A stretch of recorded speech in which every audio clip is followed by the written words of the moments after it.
शायर साहब की करते हो? गोल कमरे में कोना ढूंढता हूँ। क्यों? सही। भाई मारो मुझे, मारो मारो मुझे, मारो मारो। अच्छा मैनू समझ ही नहीं लगी कि अच्छा कमरा ਤੁਹਾਡਾ ਗੋਲ ਹੈ हाँ ਉਹਦੇ ਵਿੱਚ ਕੋਨਾ ढूंढना वा मैं। ਮੈਨੂੰ ਅਨਸਮਝ ਲੱਗੀ। अच्छा हले तक ਲੱਭਿਆ ਹੈਗਾ? नहीं वो नहीं ਲੱਭਿਆ। ਕਿੰਨਾ ਅਰਸਾ ਹੋ ਗਿਆ ਲੱਭਦੇ? मैं बचपन ਤੋਂ ਹੀ ਲੱਭ ਗਿਆ। ਤੇ ਕਮਰਾ ਚੇਂਜ ਕਰਕੇ ਵੇਖ ਲਓ। नहीं कमरा ਹੁਣ ਇੱਕੋ ਹੀ ਹੈ ਤੇ ਉਹਦੇ ਵਿੱਚ ਹੀ ਲੱਭਣਾ ਹੈ। ਕਮਰਾ ਇੱਕ ਹੀ ਹੈ। ਹਾਂ ਮੈਨੂੰ ਕੋਈ ਗਾਣਾ ਸੁਣਾ ਦਿਓ। ਗਾਣਾ ਨਹੀਂ ਆਉਂਦਾ ਜੀ। अच्छा ਕੀ ਆਉਂਦਾ ਫਿਰ ਸ਼ੇਰ ਸ਼ੇਰ ਸੁਣਾ ਦਿੰਦੇ ਆ। ਸੁਣਾ।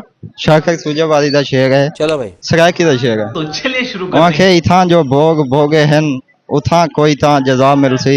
ਇਥਾਂ ਜੋ ਭੋਗ ਭੋਗੇ ਹਨ ਉਥਾਂ ਕੋਈ ਤਾਂ ਜਜ਼ਾ ਮਿਲਸੀ। ਦੁਖੜੇ ਸਾਰੇ ਲੈ ਵੈਸਨ ਨਬੀ ਮਿਲਸੀ ਖੁਦਾ ਮਿਲਸੀ।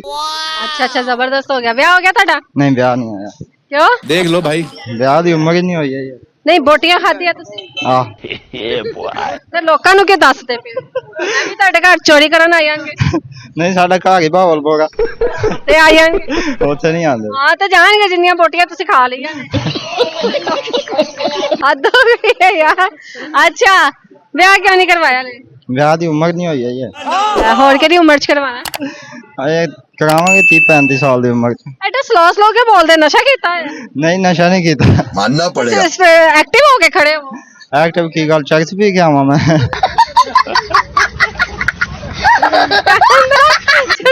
ਆ ਸਹੀ ਕਹਿ ਰਹੇ ਲੋਕੀ ਆਵਾਜ਼ ਨਹੀਂ ਆ ਚਰਚ ਵੀ ਕੇ ਐਕਟਿਵ ਹੁੰਦਾ ਬੰਦਾ।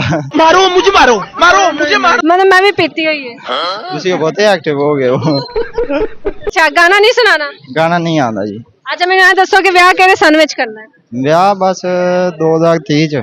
30 ਵਿੱਚ? ਹਾਂਜੀ। अच्छा ਉਦੋਂ ਤੱਕ ਫਿਰ ਤੁਸੀਂ ਅੱਲਾ ਹੀ ਹਾਫਿਜ਼ ਹੋ। ਨਹੀਂ ਨਹੀਂ ਅੱਲਾਹ ਹਾਫਿਜ਼ ਕਿਉਂ। ਉਮਰ ਕਿੰਨੀ ਹੋ ਗਈ? ਮੇਰੀ 22 ਸਾਲ। ਲੈ 2030 ਮਤਲਬ 26-28 ਸਾਲ ਵਿੱਚ ਕੱਢਿਆ। ਆਹ ਸ਼ਰਮ ਤਾਂ ਨਹੀਂ ਆਉਂਦੀ? ਸ਼ਰਮ ਕਿਉਂ ਆਣੀ ਹੈ। ਟਾਈਮ ਨਾਲ ਕਰਵਾਏ। ਹੋ ਜਾਣਾ ਪਿਆ। ਅੱਛਾ ਮੈਨੂੰ ਇਹ ਦੱਸੋ ਤੁਹਾਨੂੰ ਕਿਹੋ ਜਿਹੀ ਬੇਗਮ ਚਾਹੀਦੀ ਹੈ? ਕਿਹੜੀ ਕੁਆਲਿਟੀ ਹੋਵੇ? चलो भाई ਬੇਗਮ ਚ ਕੁਆਲਿਟੀ ਹੋਏ ਕਿ ਉਹ ਡਿੰਪਲ ਕੋਈ ਨਾ ਹੋਏ। ਗੱਲਾਂ ਹੀ ਡਿੰਪਲ ਹੋਣ। ਇਹਨਾਂ ਤੇ ਡਿੰਪਲ ਆ? ਹਾਂ ਸਾਡੇ ਤੇ ਹੈ ਨਹੀਂ। ਸਾਡੇ ਨਹੀਂ ਹੈ ਉਹਦੇ ਤੇ ਹੋਣ ਨਾ। गजब बेइज्जती। ਹੋਰ ਕਿਹੜੀ ਕੁਆਲਿਟੀ ਚਾਹੀਦੀ ਹੈ?